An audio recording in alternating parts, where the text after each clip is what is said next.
Hi, my name is Caroline, and from the day I was born, Mom has thought of me as a nuisance. No matter how hard I try to please her, I just always end up doing the wrong thing. You see, I was always clumsy, and I'd been causing minor disasters around the house even since I was born. Like one time when I was 2 years old, I climbed onto the bookshelf to take down a book and somehow managed to bring the whole thing down. Mom and Dad were freaked. They fired my nanny then, and since Dad was always away, Mom had to quit her job to look after me full time. I think that's when she started hating me. She thought everything I ever did was wrong. On my 6th birthday, she said to her friends, "She's so annoying that she chose to come out in the middle of my pedicure. I had to go to the hospital with half my nails painted. Can you imagine? So annoying." I was so embarrassed that I tried to run out of the room, only to run smack into my cake. I sat in a pile of cake and felt so embarrassed, and Mom looked so annoyed that I did the stupidest thing on the planet. I ate a fistful of cake and said, "Yum, chocolate." Everyone just laughed harder, and someone said I was an idiot. Turns out, it was Mom. Later that night, I heard Mom on the phone with her friend, and she was crying like a baby.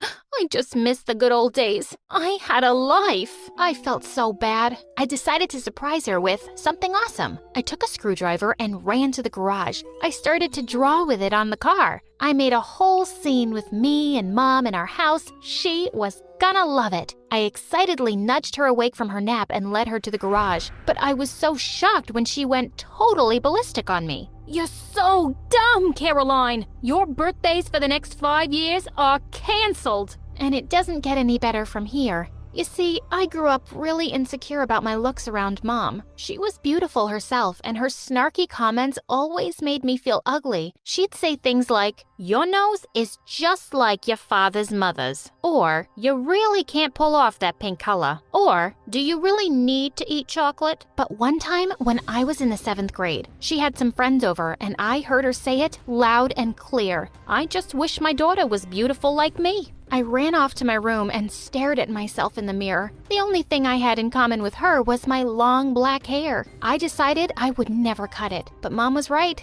I was ugly. I was so upset with my reflection that I threw a shoe at the mirror, and it broke. Mom heard the noise and came running to my room. "What'd you do now? Clean that up." The next few years went by like that. Dad was a constant no-show most of the time. He sent money and gifts to make up for it though, and Mom insisted I needed to be a different person, while I had found a brilliant new hobby. You see, the day before my 16th birthday, I had found a gorgeous old set of sculpting tools in the attic. I didn't even bother asking Mom whose they were because I was afraid she might make me throw them out. Just then, Mom knocked on the door. She said she'd bought me a dress to wear on my birthday the next day, but to no one's surprise, it turned out to be the wrong size. I tried really hard to fit into it, but I just couldn't. "Why did you buy me such a small dress, Mom?" "To push you to eat fewer cookies and more veggies. The way you're eating, you're never gonna fit into anything nice." "But Mom, clothes are supposed to fit you. You aren't supposed to fit them. If you'd gotten me the right size, I would have looked just fine." "Just fine isn't the same as beautiful, Caroline. That's chubby girl talk." I was so angry with her and disappointed that I had nothing nice to wear, so I just canceled my birthday party and shut myself up in my room, blasting away loud music and doodling furiously in my art pad. A few hours later, I heard a knock at the door. Mom banged on the door saying Dad's gifts were here. After she left, I opened the door and pulled my gift inside. To my surprise, it was a fancy new set of sculpting tools and clay. He'd remembered. Over the next few weeks, I ended up turning my room into my studio. I started sculpting every day. I started to get obsessed. Cars, people, horses,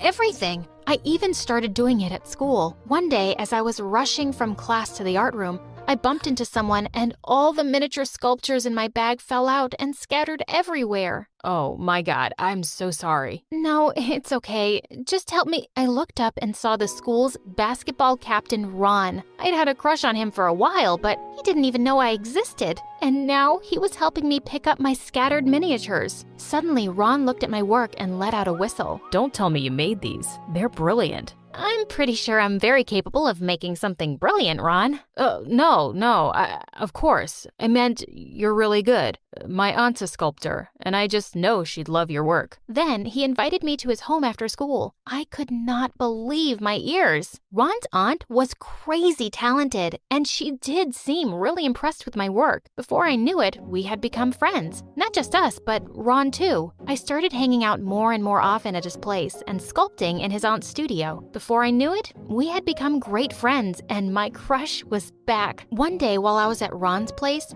his aunt showed me a poster of the sculpting contest, and wow! The prize was a scholarship to study art at the university. Ron said, "If anyone can win it, it's you." The way he said it gave me butterflies, and I decided I'd give it my best. I came back home thrilled, and I told my mom about my project, but Mom was anything but impressed. A sculptor? I was hoping you'd become a doctor, a lawyer, or something that won't make you starve. Actually, on second thoughts, maybe that's not such a bad thing. I tried to not let her get to me, but she made me so mad. I shut myself up for the weekend and sculpted with such passion that I dirtied the floor and sent clay water splattering onto the walls. I wouldn't even go down to eat with her. I just ordered pizzas and had the delivery boy hand them to me through my window. A few days later, as I was leaving for school, she barged in and was beyond furious. She completely ignored my beautiful pieces and only looked around at the mess with crazy eyes. What are you, a cave woman? You're not going anywhere till you clean this garbage dump. I'll clean it up, Mom. But why do you always see the ugly side of everything? Don't you have anything nice to say about my art? I couldn't care less about your stupid art. And with that, she walked away. I was so furious, I decided to do the only thing I knew would really get to her. I decided to cut all my long black hair and dye it. It was the only thing my mother and I had that was similar, and now I was different. When she saw me with bright blue short hair, she dropped the plate she was holding and simply said,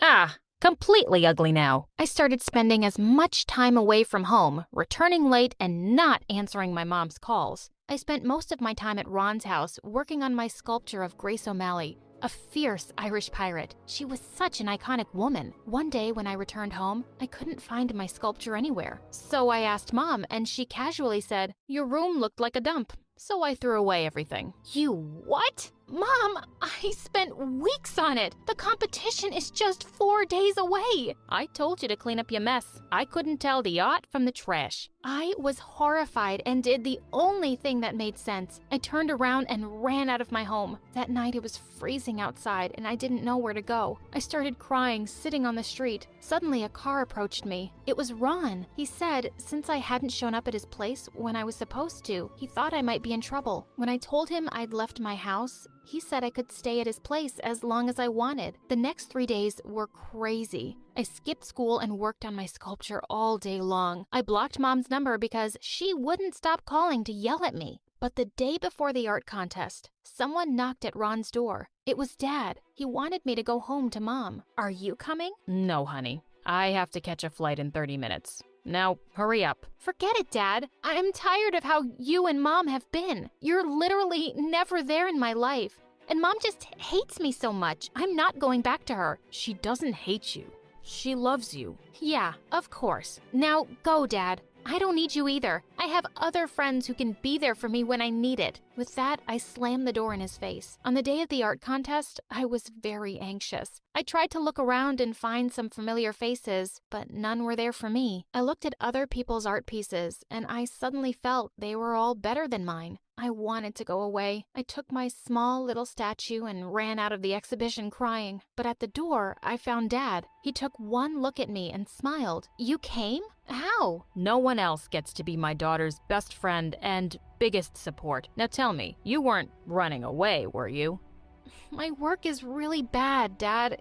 It's not good. Why don't you let the judges decide? He led me back inside, and long story short, 2 hours later, I walked out with the first prize, 100% scholarship to my dream university. Just as I was about to leave the gallery, I saw something that surprised me. Mom was walking away from the far end of the crowd. I couldn't believe she'd come to see me tank, and now that I'd done well, she was just walking away? Well, she could do whatever. I was going to start college anyway. I started art school and started dating Ron, who asked me to be his girlfriend the day we graduated high school. After I finished college, Ron and I decided to buy a small gallery for me. I found a gorgeous little place, and the very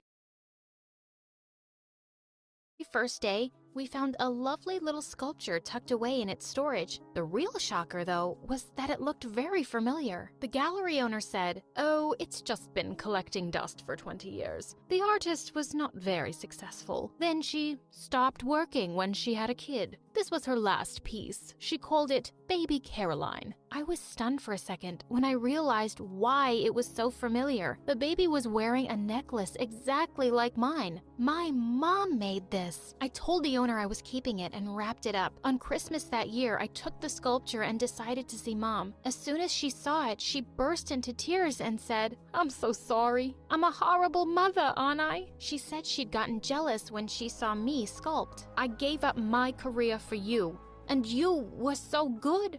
I got so upset. I'm so sorry." As angry and hurt as I was, I knew that Mom had given up a lot for me, so I hugged her and showed her my second gift, the old sculpting tools I'd found in the attic years ago. She cried as she held them. They were hers. Well, now the two of us often sculpt together in my studio, except we have a third edition, my little girl Maria.